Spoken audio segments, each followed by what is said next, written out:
Well, Mikey, good to see you here, Autosport International. First of all, Happy New Year. I hope you had a good Christmas and New Year. Yeah, Happy New Year to you too.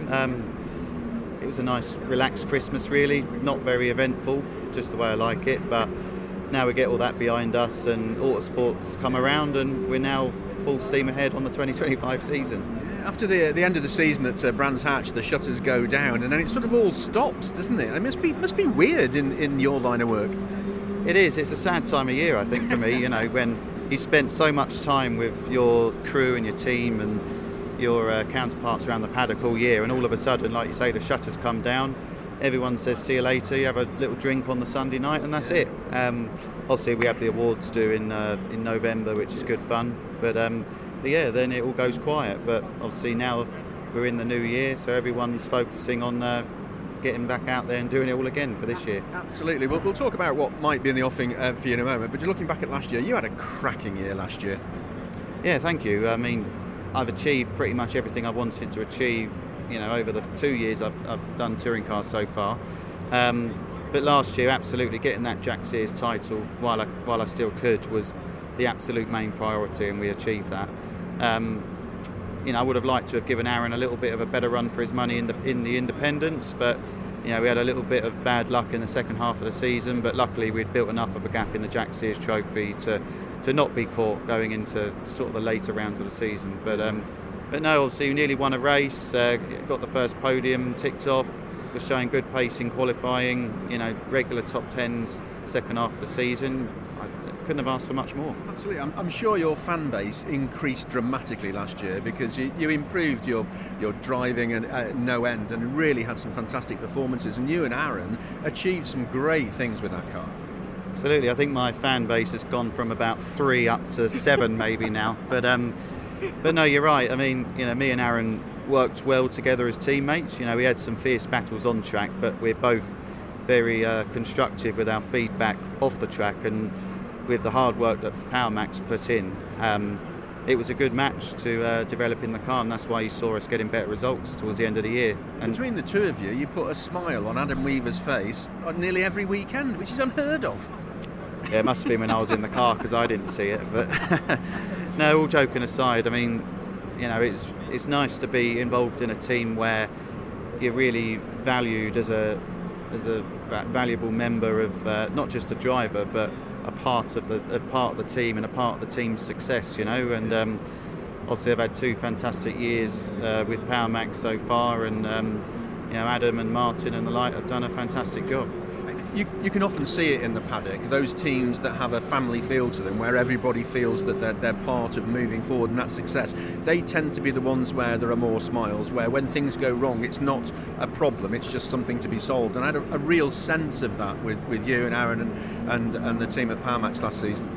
Absolutely. I mean, touring cars is a tough game if it's not going your way.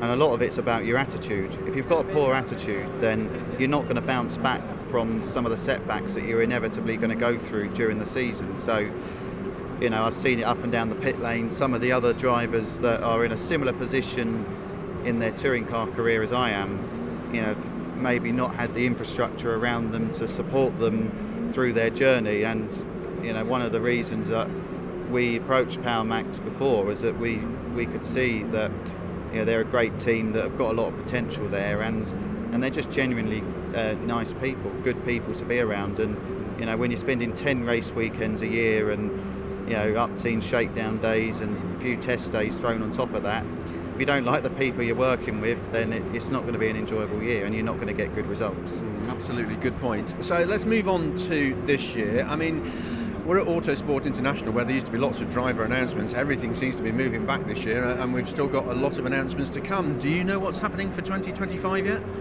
Yeah, I mean, I wish I could stand here and say that my driver announcement is going to come out at the Autosport show, but that's not quite there yet. No, I mean, there isn't. I'm not kind of on the tip of signing a deal anywhere at the moment. Obviously, I've got no intentions of going to any other championship.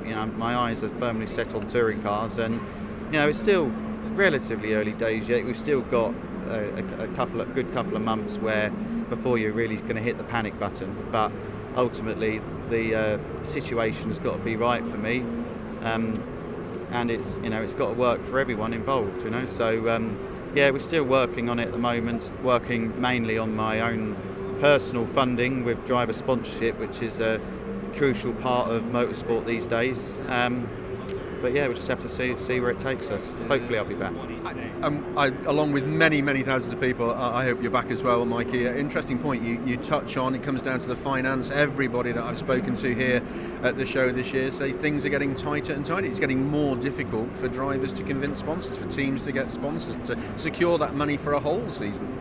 Yeah, I mean, we'd love to talk about something else for a change at this time of year, but unfortunately things have to be paid for, and if it ain't coming out of our pocket, then it'll be coming out of someone else's, and the money just isn't there at the moment, really, across the board. So, it's an inevitable challenge that everyone goes through, and something I can't see changing in the near future either. So, you just got to buckle down and get on with it, and basically do the best you can. Right, we'll keep our fingers crossed for you. Just finally, some changes coming this year. We've done hybrid. We're now going to sustainable fuels and ballast, success ballast coming back in the cars. Your thoughts on that? I mean, we've got sustainable fuels coming out this year. I'm not too sure about the success ballast. I've not heard that one yet. But regardless, I think we've got the push to pass coming. But I'm looking forward to, hopefully, if I do get back out there, seeing how the cars drive 65 odd kilos lighter, because I think that the hybrid aside, it made the cars very heavy, and it made them a lot harder to keep cool as well during the race because of where the cooling package was situated for the battery. So I really do think that we could be heading into another golden age of British touring cars as far as the racing is concerned, because the racing was fantastic last year. They really refined the tyre strategies and the push to pass element of it, and I think with the weight taken out of the cars as well, I think it's just going to make the racing even better. Absolutely, and the qualifying format zhuzhed things up a bit, didn't it, for the fans and for the teams as well. It seemed like it almost sometimes a never-ending qualifying though. Absolutely, yeah. I mean, for the driver, you could sometimes be in the car for about an hour and a half, but like touring cars has always had a great platform, and it's always one of those sayings that don't fix what isn't broke, but even TOCA has proved in the last couple of years that they can't be subject to standing still, and they've got to try and look for new ways to bring the show forward and engage with new fans. And I think that this qualifying has definitely brought some further eyeballs to the sport, with it now being live streamed on the Saturday and on the ITV YouTube channel, and it's something that people really want to watch to whet their appetite ultimately for the main show on Sunday. Absolutely.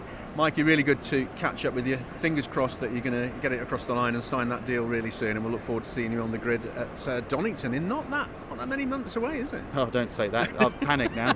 But no, thank you very much. Good to see you, Mikey. Thank you.